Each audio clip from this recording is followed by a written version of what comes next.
எல்லாருக்கும் வணக்கங்க. இன்றைக்கி மயிலாடு ப்ரெஷ் ஷோவுக்கு வந்த அத்தனை பேருக்கும் ஊடகத்தை சேர்ந்த இணையதளத்தை சேர்ந்த அத்தனை பேருக்கும் எங்கள் டீம் சார்பாக நன்றி.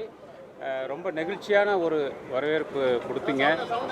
உங்களுடைய இந்த வரவேற்பும் பாராட்டும் எங்களை மாதிரியான இந்த மாதிரி ஒரு நல்ல படத்திற்கு இந்த மாதிரி படம் எடுக்கணுங்கிற தைரியம் உங்கள்கிட்ட தான் கிடைக்கும். ஸோ அப்படியான ஒரு தைரியத்தை இப்போ எனக்கு கொடுத்த அத்தனை பேருக்கும் நன்றி. Thank you very much. எல்லாருக்கும் வணக்கம். நாம் ப்ரொமோட் பண்ணும்போது நிறைய சொன்னிட்டோம், என் படம் இந்த மாதிரி இருக்குது அந்த மாதிரி இருக்குது எல்லான்னு.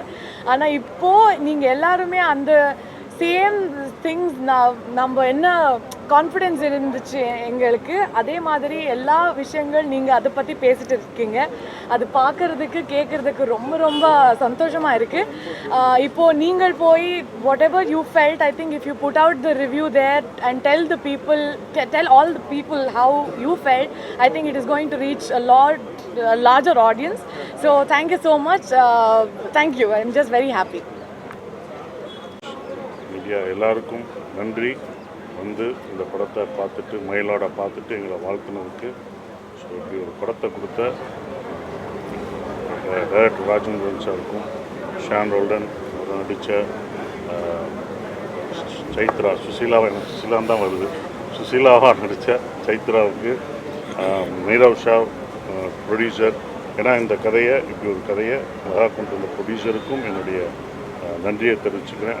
எங்களை வாழ்த்திய எல்லாருக்கும் நன்றி.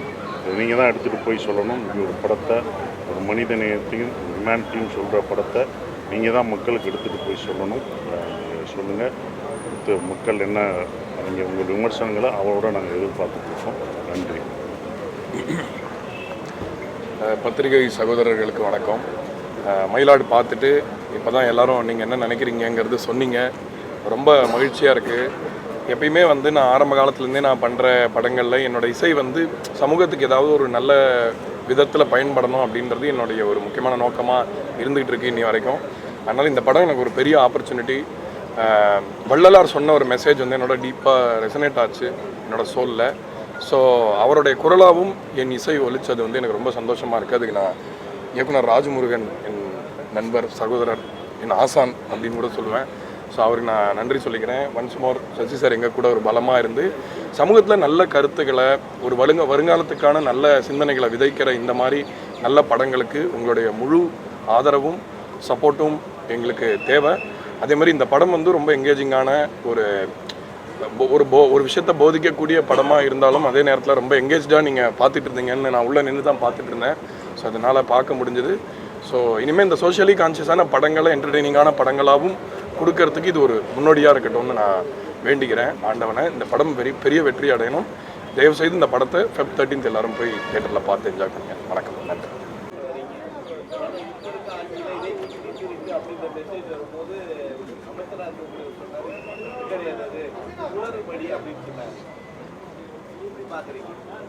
நடைமுறையில் திருட்டுன்னு சொல்லாதீங்க, அது குளறுபடின்னு சொல்லியிருக்காங்க. ஆனால் இது காலகாலமாக நடந்துட்டு இருக்கு. சமீபத்தில் நடந்தது, அதை மறைச்சிட்டாங்க. படம் முடிப்பா இப்போ திரும்ப வருது.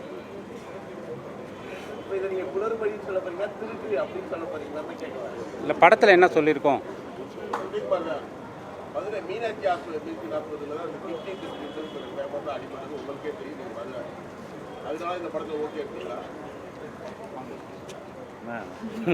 படம் என்ன சொல்லுது? கடைசி அன்பை போதிக்குது. அன்பு அல்ல, எதுக்கு சொல்கிறோம்னா எல்லாம் ஆனால் ஒரு கருத்தை அப்படின்றீங்க. ஆனால் பெரிய டைரக்டர் கொடுக்கலாம், இல்லை, அது கொடுக்கணும்னு சொல்லப்படல. ஒரு ஏழையிலிருந்து அதாவது எவ்வளோ கஷ்டம், வலிமையான, அதாவது ஏழ்மையான ஒரு இதில் இருக்கும் அப்படின்றத அவர் இந்த படத்தில் சொல்லியிருக்கார். என்னென்னா எவ்வளோ கஷ்டம், எவ்வளோ இது, அதான் சிஸ்டம்னு சொல்கிறார். இல்லை, சிஸ்டம் அப்படி கிடையாது. கடைசி அவர் சொல்கிறது மனிதம், அந்த ஹியூமனிட்டி தான் வேணும். என்ன இருந்தாலும் பழி வாங்கிறது, ஒரு அதிகாரம் ஒருத்தர்கிட்ட கையில் கொடுத்தா அந்த அதிகாரத்தை வச்சு நம்ம பழி வாங்கக்கூடாது. மன்னிச்சு மனித நேயத்தை வளர்க்கணும். அப்போ தான் இவ்வளோ பிரச்சனைகள் அடுத்த ஜென்ரேஷனுக்கு நம்ம சொல்கிறது மனித நேயத்தையும் நம்ம நல்ல ஹியூமனிட்டியும் சொல்லணும் தான் இந்த படமே எடுக்கிறோம். ஒவ்வொரு முறையும் பழி வாங்குறதுனால எதுவும் தீர்வு ஆகாது. ஒருத்தர் இன்னொருத்தர் பழி வாங்குறதோ பழி உணர்ச்சி போடுறதோ ஒரு தீர்ப்பே ஆகாது. அப்போ மன்னிக்கிறதா மன்னிச்சாதான் நீ தான் கடவுள். மயிலாடுன்றது நீயும் இறைவன். நீ மன்னிச்சா நீ ஒரு இறைவன் அப்படின்னு தான்.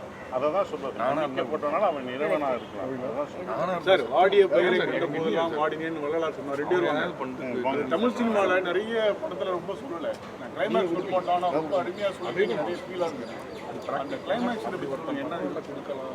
வள்ளலாரை வந்து இன்னும் வள்ளலார் வந்து தமிழ்நாட்டில் அவருடைய உயரத்துக்கு கொண்டாடப்படலை. அவருடைய எண்ணங்கள் சினிமாவில் சுத்தமாகவே வள்ளலாருங்கிற ஸ்பேஸ் வரல. ஸோ அவருடைய சன்மார்க்க நெறி அப்படிங்கிறது மனித நேயத்தை சொல்கிறது உங்களுக்கே தெரியும். ஸோ அதை வந்து இந்த படத்தில் முக்கியமாக சொல்லணுங்கிறது தான் ஸ்பேஸு.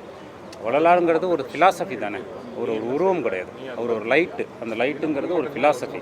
அது தொடர்ந்து வந்து ஹேட்டுக்கு எதிராக ஹேட்டு அப்படிங்கிறது இல்லாமல் ஹேட்டுக்கு எதிராக அன்பை வைக்கும்போது தான் எங்கேயோ ஒரு இடத்துல மாற்றம் உருவாகும். நம்ம அப்படியே போயிட்டே இருந்தோம்னா எப்படி அந்த மாற்றம் உருவாகும் அப்படிங்கிறது. ஸோ அதனால் இந்த படத்துக்கு அதில் வந்து நான் வள்ளலாருடைய ஃபிலாசபியை முன்னிறுத்தியிருக்கேன். அதுதான் கிளைமேக்ஸ்.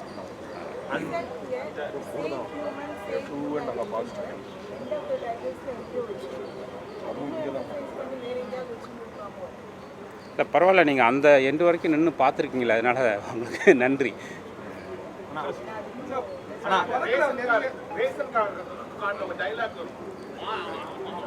மாசம் ரேஷன் கோல் வாங்கலாம்னு சொல்லலாம் ஒரு கவர்மெண்ட் அதிகாரி, மானியம் வாங்கலாம்னு ஒரு பேட் வரும். திமுகவுக்கு சாதகமா உள்ள டைலாக் போஷனா இல்லை சமகாலத்தில் மானியம் வாங்கலாம்னு சொல்லுவாங்களே. இல்லை கதை வந்து சமகாலத்தில் நடக்குதுங்கிறதுக்காக அதையெல்லாம் சொல்கிறோம். இன்னைக்கு இருக்கக்கூடிய ரேஷன் கார்டில் மண்ணெண்ணெய் வாங்கலாம், பருப்பு வாங்கலாம் தான் வருவாங்க ஒவ்வொரு அதிகாரியும். மாசம் 1000 ரூபாய் வாங்கலாம்னு சொன்னார். இல்லை அவர் இனிமேல் மாதம் மாதம் அவனுக்கு உரிமை தொகை வந்துருமான்னு சொல்கிறாரு. சமகாலத்தில் நடக்குதுங்கிறதுனால அவர் அது சொல்கிறாருங்கிறத ஒன்று. இந்த காலத்தில் நடக்கிறதுனால அதை சொல்லுது. சொல்லியிருக்க மாட்டோம். காணவில்லை, சுசிதாவோட கிட்னியை காணவில்லை மற்றும் ஜனநாயகம் படமும் அதை பற்றி ஏதாவது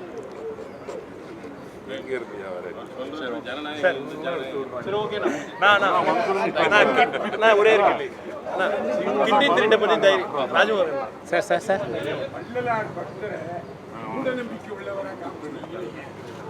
எது மூட நம்பிக்கை சொல்லுங்க. எது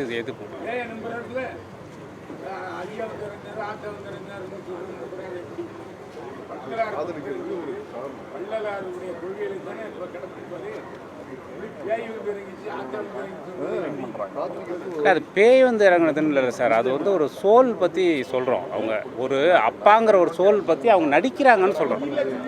ஆமாம் ஆமாம் ஆமாம்.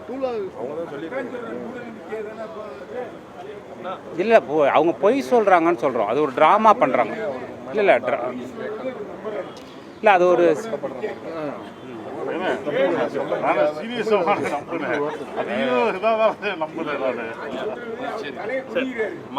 இல்லை அது ஒரு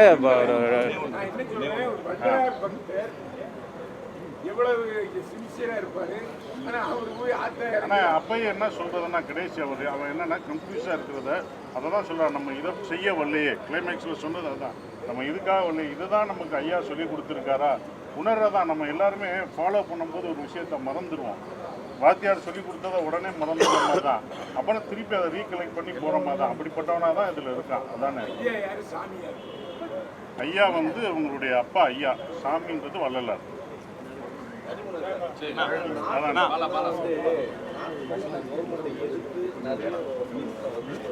புரியல சார். நடுவில் வந்துருங்க சார். நிறைய மூவிகள் வந்து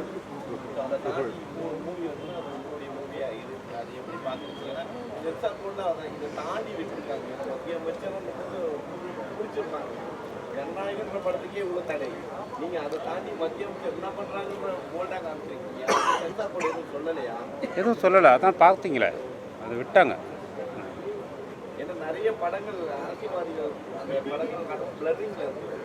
அதை மட்டும் தான் சென்சார் போர்டு அது மாதிரி 2-3 கட்டு தான். அதனால் அவங்க என்ன சொன்னாங்களோ அதை செஞ்சுட்டு எதை கட் பண்ண சொல்கிறாங்க, எதை மீட் பண்ண சொல்கிறாங்களோ அதை பண்ணிவிட்டு ரிலீஸ் பண்ணுவாங்க. மயிலாடு படத்தை வந்து சூர்யா சாருடைய 2D என்டர்டெயின்மெண்ட் நிறுவனம் வந்து வழங்குது.